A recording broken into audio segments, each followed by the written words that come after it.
Here in this council, 1,000 days into Putin's full-scale invasion, the UK is keeping the spotlight on Ukraine, not just for the security of the Ukrainian people or just for Europe's security, but for something much more fundamental, which every UN member should care about: the right to be a sovereign, independent country, free to choose its future, protect its borders, and stand up to aggression.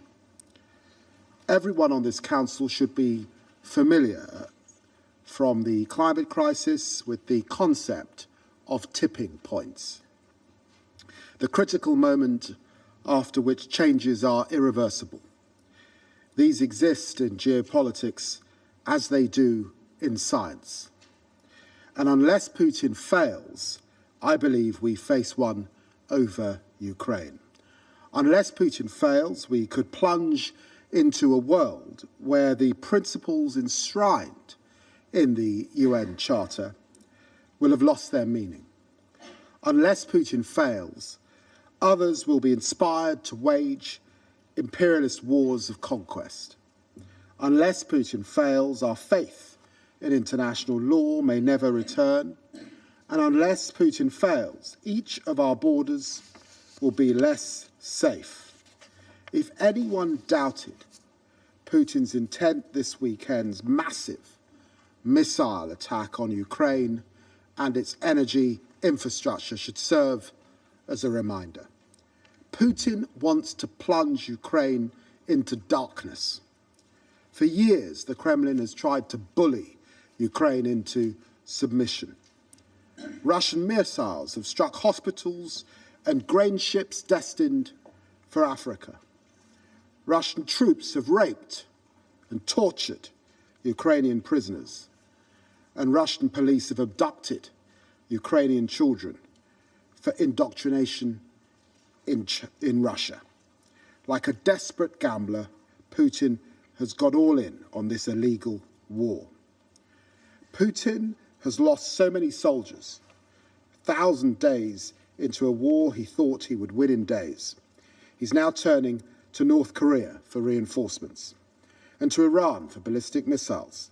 These actions must be met with a firm response, and that's why today I can announce fresh sanctions on Iran Air and Islamic Republic of Iran shipping lines, a direct response to Iran's ballistic missile deliveries to Russia.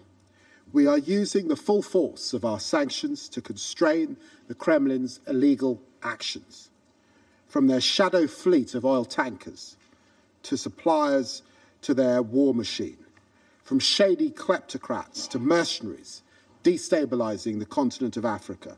And we are stepping up our support to put Putin in a position of strength with a new loan backed by profits from sanctioned Russian assets, part of a new G7 package of $50 billion in assistance, and a commitment to £3 billion in military aid for as long as it takes. Let me be crystal clear. There is no equivalence, no comparison, no parallel between those reckless states who support Russia's illegal aggression and those who stand with Ukraine in defense of its sovereignty. Council, the Kremlin wants to plunge Ukraine into darkness, but we must stand for the light of its freedom. Ukraine and its partners want peace in line with the UN Charter that brings us together today. But we know that Putin only responds to strength. To have a lasting peace, lasting security, we've got to stand as strong, as united, as patient, as determined as the Ukrainian people. And so I say that my message to Vladimir Putin is simple. We will never let up on countering Russian aggression at every turn. 1,000 days in, we stand for Ukraine. 1,000 days in, we still stand for international order. 1,000 days in, we still stand for the principles which the United Nations was founded upon. And 1,000 days in, we're ready to face down your aggression as the day you started this senseless war. I resume my function as President of the Council. I now give the floor to His Excellency, Mr. So David Lammy making his comments as the presiding officer at the Security Council. Tonight is the UK that has the rotating presidency of the Security Council. Mikey Kay and Neda Tawfiq with me. Neda is in New York watching along with us. It was a very vivid picture, I thought, that the previous speaker gave us of the situation in Ukraine, the deaths, the trauma, the generation of Ukrainians deprived of education, an area mined in Ukraine 4 times the size of Switzerland, she said. So 1,000 days in, the toll that this is taking on Ukraine, truly immense.